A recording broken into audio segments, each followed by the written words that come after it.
Hades 2 has grabbed me with everything it's got. The just one more run loop is so impeccable that I don't want to be at work. I don't want to go to bed. I just want to take on Kronos again. And yet, for all that, it's hard to pin down what makes this roguelike sequel so impressive.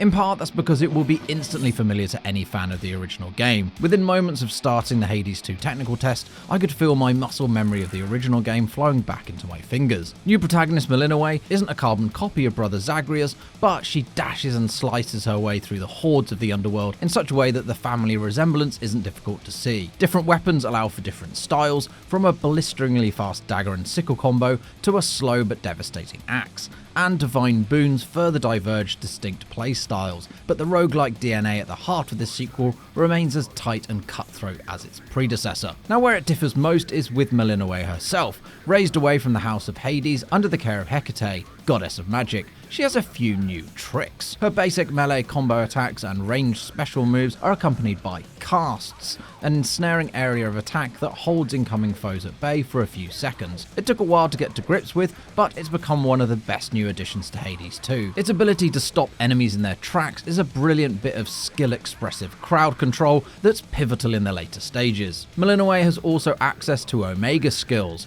empowered abilities that take a moment to charge and cost mana to cast. These augment attacks, specials and casts, and differ with each unique weapon, granting a host of opportunities to further diversify your approach with each run. The associated mana cost also powers up another of Melinoë's tricks. Sometimes, in place of a traditional divine bonus, you're visited by moon goddess Selûne, who offers a powerful extra ability that's activated after you've spent a particular amount of mana. The changes are limited, but they're enough to ensure that Hades 2 doesn't feel like a simple rehash of its predecessor. The risk-reward of this smart but optional loop diversifying each run far beyond your choice of weapons or divine favours. The divinities behind those favours are further evidence of Supergiant's confidence in its original formula. Returning gods include the likes of Zeus and Poseidon, their rapid lightning strikes or percussive water spouts, each lending a very different feel to their runs. But a host of new characters offer their own styles. My favourite boon from the gruff blacksmith Hephaestus offers the chance to demolish an enemy with a powerful explosive attack every few seconds. The matronly Hestia offers the ability to scorch enemies, chipping away at their health more gradually.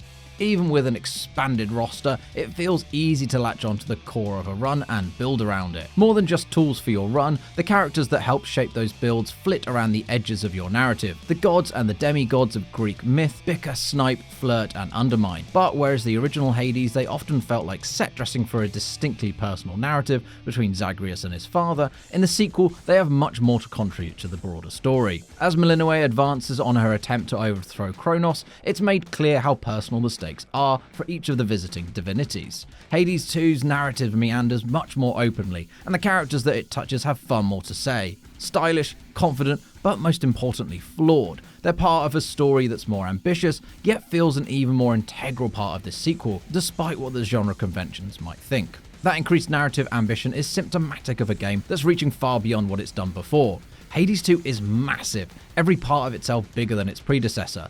Progression is no longer a case of simply amassing resources to spend on upgrades, but of balancing a host of materials found in wildly different parts of the game and collecting with tools that have to be carefully selected based on your needs. More complex build patterns help fill sprawling combat encounters with excellent, if frustrating, enemy variety. The Crossroads is a bigger hub world, the centre of a more confidently told narrative that leans even further into the bizarre nature of this mythology.